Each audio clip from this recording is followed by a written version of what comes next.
Without further ado, let's get started. I would like to welcome onto the stage the CBI's very own Mr. Growth, our Director General, Tony Danker.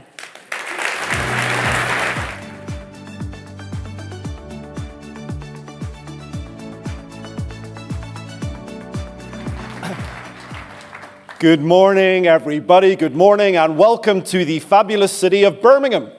Today some people from Birmingham. Anybody else from the Midlands? Yeah, okay.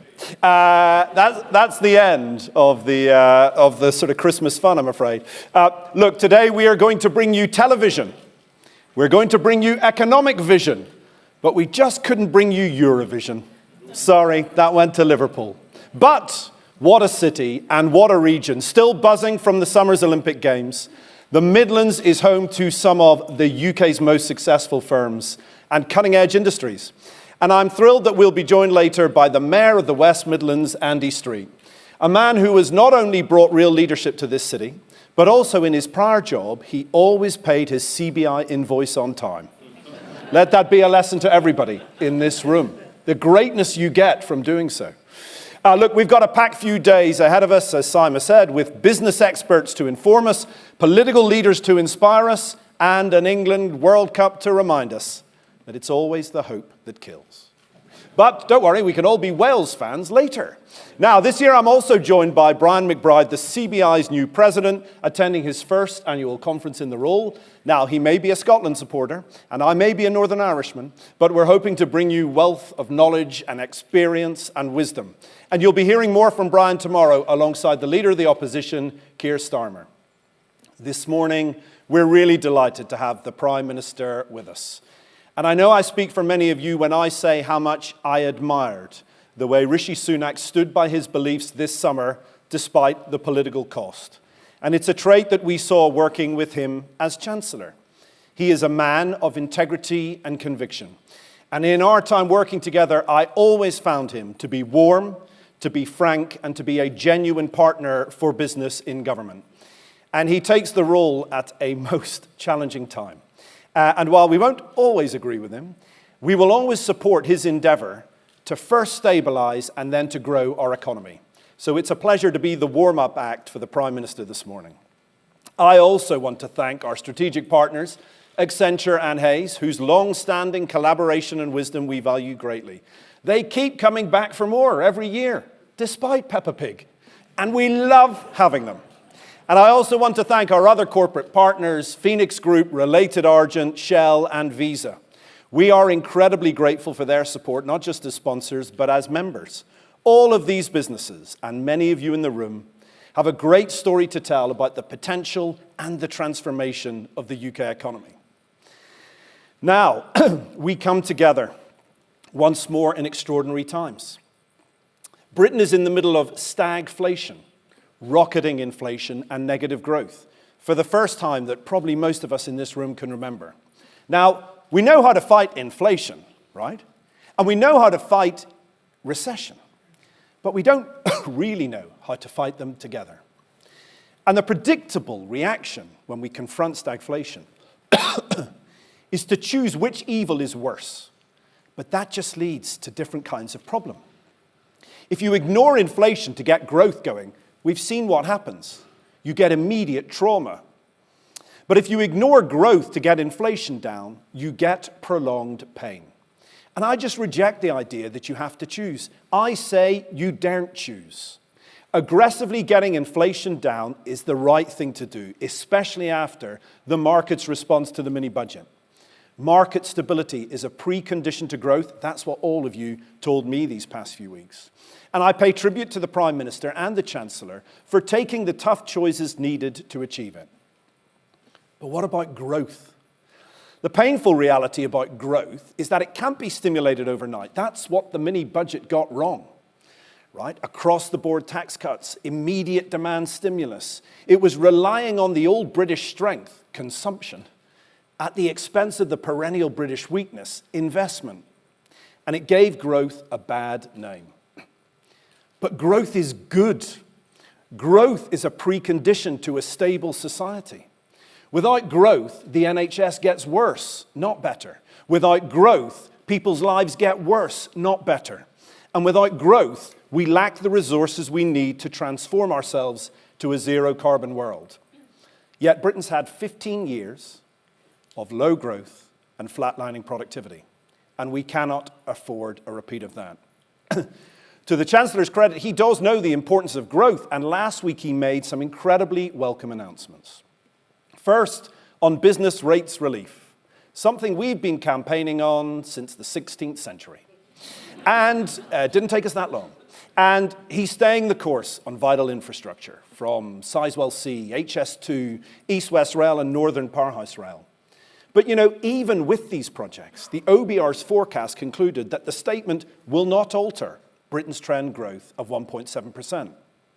Trend growth, if you don't know what it is a statement of the true growth rate of an economy without the variations of inflation. And not only has the OBR not changed its assessment of our trend growth since March, lower forecasts for investment, lower forecasts for productivity are dragging us down. In fact, when you look at the data, the only thing holding it up, actually, is higher hours worked due to higher immigration. Now, people are arguing against immigration, but it's the only thing that's increased our growth potential since March. Look, if you want to talk about growth, you have to remember mathematically it's very simple, right? GDP growth is a multiplier of two factors, people and their productivity. And let's be honest, we don't have the people we need, nor do we have the productivity. People I'll return to in a minute. But as for productivity, it is something that I have worked on my whole adult life. And I've rarely seen a better prospectus for what we need than the Prime Minister's own May's lecture earlier this year. His central thesis, that without stimulating investment in capital, people, and ideas, we won't improve productivity. Well, the Prime Minister was right. But these proposals did not come to fruition in last week's plan. Look, I don't think I'm going to need to work hard to convince any of you in this room that we need to go for growth. But we all need to consider a very new reality. When fiscal policy is tight, and it must be, when monetary policy is tight, and it must be, how do you get the economy growing again? That is the central question of British economics and politics now for the next 2 years. Look, it's a hard one. And if I'm honest, it might take us all some time to get the answer right. Might take sitting around the Christmas campfire with a bit of sherry before we can really start to reflect on how to do this. But I thought I'd have a go by laying out a few ideas this morning. In May 2021, the CBI set out a vision for the UK economy. I hope you remember it. It had as its destination a more competitive, dynamic, and future-focused economy. Now, achieving all that without the boost of public finance requires fresh thinking these next 5 years. As I said, we're out of road on both fiscal and monetary support, so we have to find a new avenue round. I believe there's 3 ways to do it, 3 imperatives. One of them's for everybody in this room. The others are for Rishi Sunak, Keir Starmer, and the politicians. The first is greater business ingenuity, right? We are the ones who'll get this done. We in this room.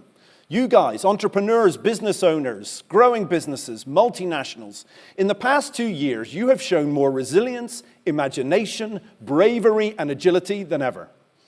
And the bad news is, you cannot take a break. Greater business ingenuity has to become the new normal for UK PLC. But second, we need government to be the great unlocker of private sector investment. You, the government, are the market mover. You, the government, direct the flow of traffic. The tax incentives you set determine where businesses invest. The risks you underwrite actually create new markets. If we have less public money to invest, then we need a treasury obsessed with stimulating private sector investment. And third, we need government to set pro-growth rules, not anti-growth barriers. You, the government, decide what we regulate and what we don't.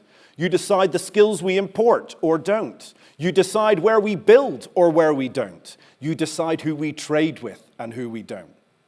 Today, let's be honest, none of those rules really work for growth. Because politicians were able to rely on fiscal firepower, they didn't have to make those tough choices. Well, they can't be avoided any longer. Let me first come back to business ingenuity. This is a bit between all of us, right? Let me tell you why you should invest. Right now. UK PLC has not begun to realise the £700 billion in prizes that we identified for 2030 in our landmark vision last year seize the moment. Let me give you some of the examples, just in case you forgot. Take decarbonisation, where the UK can genuinely be the winner in the global race to net zero. We can genuinely be market leaders in green tech and clean energy, and we can be the global centre for sustainable finance. Or innovation, where the UK can push what we've seen in the last couple of years, which is a lead in science and technology, with increased global share for UK fintech, for example, or leveraging our domestic AI expertise. On trade, there is so much untapped export revenue for us by pressing our advantages in the high-growth global markets. In regions and nations, we can win global share by playing to the distinctive strengths of every region and every part of the UK. We think, as you know, the path to this is clusters, something I'm delighted to say the Chancellor got behind last week. When it comes to workforce, we are all getting, are we not, really serious about talent, from recruitment and retention to training, and we'll be talking about that more today. And in health, employers are a new front line in physical and mental well-being, and we have the potential to grow life sciences and wellness sectors massively. Now, this is the growth potential of Britain. 6 prizes, still very much in our reach. And last year we saw it in the statistics. Well, this year we've seen it in your stories. There is so much to play for. Now, the second imperative is for government, unlocking private sector investment. You know, the government spends £1 trillion per year. Now, I'd love it to spend 20 billion more with a higher return. In fact, I have some plans, but the nice man Jeremy said no. But still, it's £1 trillion a year. And there are still massive choices for government to make with that spending. The first choice is about the principles of business taxation. When the Prime Minister, as Chancellor, told me that he was announcing the super deduction alongside the increase in corporation tax, the principle was very clear. If you, as a firm, choose to invest less and make a bigger profit, that is your choice, but you'll pay more tax. If you choose instead to invest in people, capital, ideas, then you'll pay less. You know, corporation tax rates will jump 6 points overnight in April, but now without the incentives. But that principle should be staying the same. Our analysis shows us that a permanent full allowances regime alongside that jump would unlock an extra £50 billion in capital investment every year by the end of the decade. And the second choice here is for the government to start using their balance sheet to crowd in private sector investment. I'm not talking about government picking winners. I'm talking about the government making markets, like they did in offshore wind.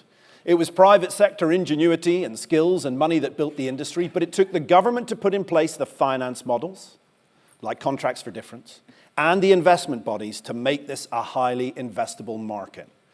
And we can do it again in sustainable aviation fuels, in hydrogen.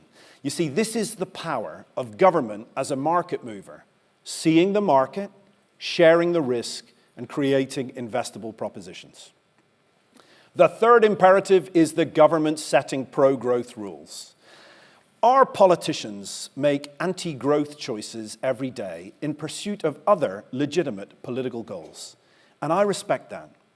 But when we confront stagflation and its massive impact on the cost of living, I think it's time to kick the tires on those political choices. Let me give you some examples. Immigration. Let's be honest with people. Our labour shortages are vast. Now, we've lost hundreds of thousands of people to economic inactivity post-COVID. And anyone who thinks they'll all be back any day now with the NHS under this kind of pressure is kidding themselves. Secondly, we don't have enough Brits to go around for the vacancies that exist, let alone having a skill mismatch in any case. And third, those who argue automation can step in to do all the jobs are just being unrealistic. So let's be practical. Let's have a new deal on immigration. We have economic migration in the areas where we aren't going to get the people or the skills at home anytime soon. In return, we make those visas fixed term. And let's agree a skills policy that works to fill these roles in the medium term. I want a shortage occupation list that not only goes to the Minister of Immigration, it goes to the Secretary of State for Education. And it goes to all of us to make sure we partner with the Ministry for Education on training budgets. Let me give you another political example, regulation. I know that some conservative politicians today feel that this issue is all the fault of Europe. But you know, the biggest regulatory barriers facing business today are based on British laws, created by a British Parliament and implemented by British regulators. And the regulatory regime today is gold-plated and bureaucratic. It's not outcomes-based, it's rules-based. It's not proportionate. It winds us all up in an overzealous process of enforcement. And too many regulators still think it's somebody else's job to worry about growth and investment. Here's another favorite, planning. The UK planning system should be a key economic enabler, helping us to get the essential infrastructure and major projects required. And yet in Britain today, planning is broken. We've been saying it for years, and it's gotten worse. Slow, fragmented, rife with local politics. And if we don't do it now, then when are we ever going to change it? And finally, trade. Right now, our trade as a percentage of GDP is the lowest in the G7. Now, Boris Johnson achieved a deal with the EU that allows us to continue to trade tariff-free, quota-free with our biggest trading partner. There's some good stuff in there, currently locked up, because still we argue over the Northern Ireland Protocol, both sides. Still we argue over sovereignty. So I say to both sides, get round the table, do the deal, and unlock the trade and cooperation agreement. And I say to Brexiteers, the best guarantor of Brexit is an economy that grows, and its biggest risk is one that doesn't. Now, I know that some of these things won't be that popular with the politicians, but while I have no problem with government taking tough choices to bring stability, I want them to also take tough choices to bring growth. So look, this is day one of a discussion we're going to be having for the next 2 years, friends. How the UK grows when our fiscal and monetary policy shrinks.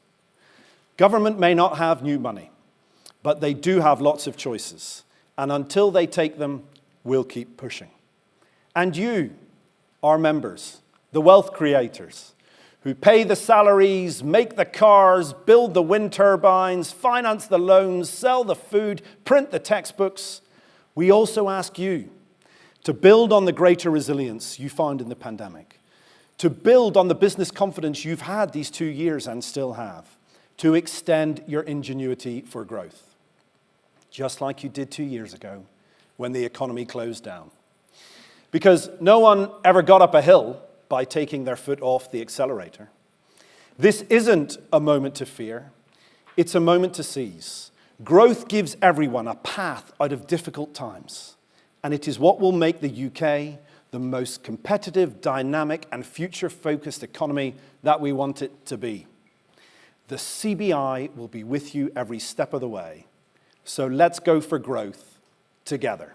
Thanks very much indeed.